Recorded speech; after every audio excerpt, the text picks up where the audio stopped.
Faut-il mettre en place un paiement en plusieurs fois? De base, on pourrait se dire que c'est super intéressant puisque ça permet à plus de clients d'accéder à tes offres, tes produits ou tes services. Eh bien en fait la réponse n'est pas aussi simple que ça et c'est justement ce que l'on va voir ensemble dans cette vidéo. Et avant de commencer, si tu aimes mes vidéos, abonne-toi et n'oublie pas de cliquer sur la cloche pour ne pas rater les prochains épisodes. Je publie chaque semaine des formations 100% gratuites pour les entrepreneurs et ce sera le meilleur moyen pour toi de m'encourager à poursuivre ma démarche. Salut YouTube! Aujourd'hui, vidéo très rapide pour parler d'un élément vraiment très précis en pricing, à savoir le fait de proposer des paiements en plusieurs fois. Dans une vidéo précédente, on a mis en avant la différence entre un paiement en une fois et un paiement en abonnement, vraiment un paiement mensuel ou annuel par exemple. Aujourd'hui, on va vraiment parler d'autre chose. On ne parle pas cette fois-ci d'un abonnement, on parle vraiment de la possibilité pour un paiement one shot, un paiement en une fois, en fait de régler en 3, en 5, en 10 mensualités, peu importe. Le fait est ici que le client va vraiment acheter en une fois, n'aura pas un paiement récurrent comme s'il voulait utiliser une offre sur le long terme, mais va acquérir quelque chose et on lui donne tout simplement la possibilité de le faire en payant en plusieurs fois. Donc comme je te l'ai dit en introduction, c'est pas quelque chose qui est si évident que ça, c'est pas forcément une excellente idée et on va voir ensemble pourquoi. Et la première raison qui peut te pousser à ne pas faire de paiement en plusieurs fois, c'est tout simplement que ça va créer une barrière à l'entrée. Ça va tout simplement éviter aux clients qui n'ont pas forcément les moyens d'acheter ce que tu proposes de le faire. Et en fait, ça va créer naturellement une différence entre les clients que tu veux cibler et les clients qui ont peut-être un peu moins d'argent, qui n'ont pas les moyens de s'offrir tes services, tes produits et qui du coup vont être exclus de ta stratégie. Alors dit comme ça semble un petit peu bizarre. On pourrait se dire, non, au contraire, moi je veux toucher le plus de monde possible. Je veux éventuellement faire le plus de ventes possible. Eh bien en fait, il y a des situations dans lesquelles ça devient pertinent et il y a un exemple très concret qui permettra d'illustrer ça. Imagine que tu sois positionné sur le haut de gamme, voire même le luxe, donc vraiment des produits très chers, de très haute qualité. Eh bien, dans ce cas-là, tu n'as pas envie d'associer ton image de marque, tes produits, tes services à quelque chose de facilement abordable et que tout le monde peut s'offrir. Au contraire, tu t'adresseras vraiment à une catégorie d'individus très précise qui possédera les moyens requis pour s'offrir ce que tu proposes et tu souhaites volontairement écarter tous les autres. Je te donne un exemple, ça va être encore plus clair pour toi. Prenons la marque Dior, qui fait vraiment partie des marques de luxe françaises. Dior propose évidemment plein de produits sur son site. Dior est orienté haut de gamme luxe et quelles que soient les gammes de prix de ces produits, il y a des choses qui sont totalement abordables. Il y a vraiment des produits qui sont faits pour sortir du lot, pour avoir vraiment une qualité exceptionnelle. C'est le cas de certains produits comme des bananes. Alors j'ai pas du tout le nom en tête des produits en question, mais des sacs en bandoulière de type banane, tu peux en retrouver qui coûtent plus de 1 900 €. Eh bien non seulement le tout venant, le tout public ne s'offrira jamais un sac banane à 1 900 €, c'est un premier élément de différenciation, mais en plus de ça, ceux qui vont s'offrir ce genre de sac-là ne pourront jamais le faire avec un paiement en plusieurs fois. Dior souhaite vraiment s'adresser aux personnes fortunées ou en tout cas aux personnes qui vont mettre suffisamment de côté pour pouvoir valoriser le fait qu'elles ont acheté en une fois ce produit. Donc dans le cas où tu veux vraiment mettre en avant une valeur perçue plus élevée, eh bien tu ne vas pas faire de paiement en plusieurs fois. Il y a une deuxième raison qui va vraiment te pousser à ne pas mettre en avant de paiement en plusieurs fois sur ton site. Ce sont ce que j'appelle les clients cheap.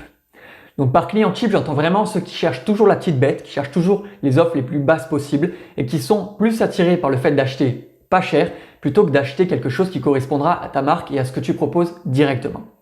Ces clients cheap, j'en parlerai d'ailleurs beaucoup plus en détail dans la prochaine vidéo.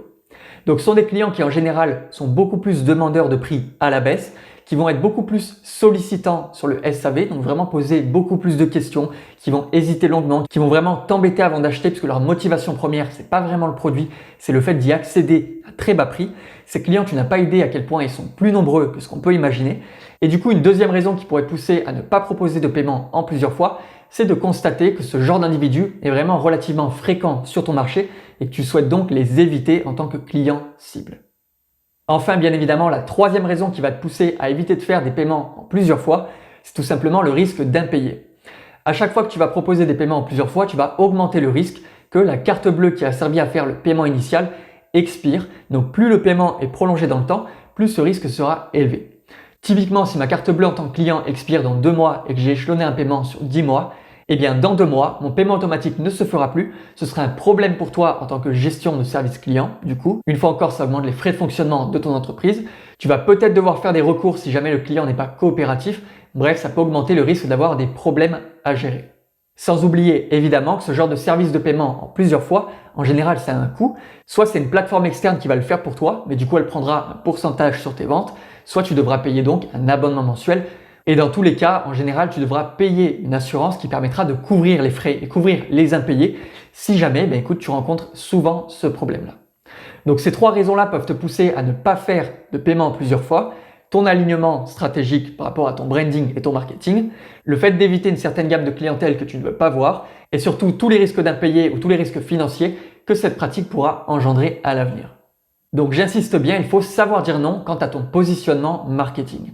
Et il en va de même sur ta stratégie de pricing. Il faut être capable de dire oui ou non à certaines actions, même si de base on pourrait se dire qu'elles nous ramèneraient plus d'argent à long terme, il faut vraiment que tu sois en capacité d'analyser ce genre de problématique.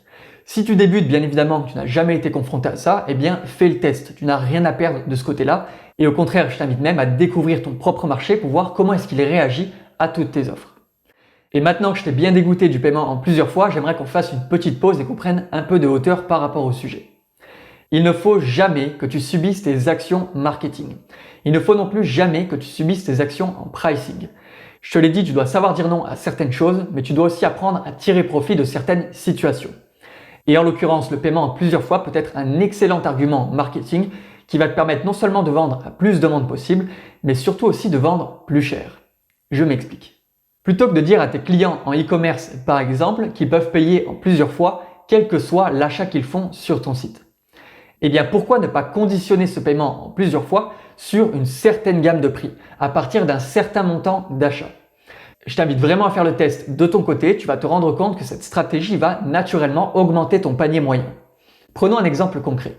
Imagine que d'habitude, les gens achètent quelque chose qui coûte 80 € chez toi. Très bien. Tu as une marge nette sur tes produits d'à peu près 20%, donc tu te retrouves avec 16 € dans ta poche à chaque fois que quelqu'un achète quelque chose pour 80 €. Très bien. Qu'est-ce qui t'empêche de dire à tes clients qu'à partir de 100 € d'achat, ils ont accès à un paiement en 3 fois sans frais? Toi, ça te coûtera peut-être 1% de transaction sur ta vente finale. Donc, admettons, la plateforme de paiement va te prendre 1% des 100 €. Et donc, tu te retrouveras non pas avec 20% de bénéfices, mais vraiment avec 19%. Or, qu'est-ce qui est le mieux pour toi? De vendre pour 80 € de chiffre d'affaires et d'avoir 16 € en poche, ou de vendre pour 100 € de chiffre d'affaires et d'avoir 19 € en poche? Tu te rends compte qu'avec ce simple calcul, ça vaut beaucoup plus le coup pour toi de vendre quelque chose à 19 € plutôt qu'à 16. Là, dans mon exemple, 3 € d'écart, c'est pas grand chose. Tu vas dire, bon, le bénéfice, c'est pas vraiment là. Mais imagine cet écart de 3 € sur 1000 ventes que tu vas faire sur l'année. Ça fait déjà 3000 € de marge nette en plus dans ta poche. C'est pas négligeable. Ça peut notamment justifier l'embauche d'un potentiel stagiaire dans ton entreprise qui va vraiment t'aider à faire des actions commerciales, des actions marketing et donc t'aider grandement à développer ton activité sur ton marché. Cet exemple concret te montre à quel point un pricing, ça se décide. C'est pas quelque chose que l'on subit. Au contraire, essaye toujours de tirer parti des choses que tu peux obtenir et d'en faire un véritable argument marketing. Je t'invite d'ailleurs vraiment à faire le test. Si ce n'est pas encore fait, tu verras que ça marche très bien. Et du coup, ma position sur le sujet, elle est très simple. Si jamais tu as un positionnement marketing, si tu as orienté ton branding sur du haut de gamme, vraiment, même sur du luxe, quelque chose de très cher avec une forte qualité, alors ne fais pas de paiement en plusieurs fois. Et c'est vraiment de mettre en avant le côté valeur perçue très élevé. Si tu vises des personnes très fortunées, tu verras que ces personnes-là ont tendance à plus acheter si elles peuvent payer en une fois et vraiment valoriser le fait qu'elles ont pu s'offrir ce que tu proposes. Maintenant, si ce n'est pas ton cas du tout, si tu n'as pas affaire à une grosse clientèle très demandeuse sur le pricing, qui ne cherche pas en permanence à gratter des prix à la baisse, je t'invite vraiment à faire le test. En dessous de 100 €, ça me semble vraiment pas nécessaire, ça sera vraiment gérer du service client pour rien et d'après moi, ça ne vaut pas vraiment la peine. Au-delà d'un prix de vente de 100 €, qui peut être très rapidement atteint selon ce que tu proposes à ton marché, n'hésite surtout pas à combiner des offres ensemble, faire des prix vus à la baisse si jamais les gens achètent plusieurs produits. On aura d'ailleurs l'occasion de revenir ensemble sur ces sujets plus tard dans la formation. Néanmoins, je t'invite vraiment à envisager le paiement en plusieurs fois. Il existe énormément de plateformes ou de plugins que tu vas pouvoir adapter à ton site, que tu sois sur WordPress, Shopify, peu importe. Et donc, je t'invite vraiment à faire le test. Tu verras que ton chiffre d'affaires va naturellement augmenter de quelques pourcentages. Donc j'espère que cette vidéo a été instructive pour toi, que tu vois un peu plus clair sur ce sujet. Si ce n'est pas encore fait, abonne-toi dès maintenant à cette chaîne YouTube. Si tu as la moindre question, n'hésite pas à me la poser en commentaire ou par email. J'y répondrai avec grand plaisir. Et tous les deux, on se voit ensemble dans la prochaine vidéo.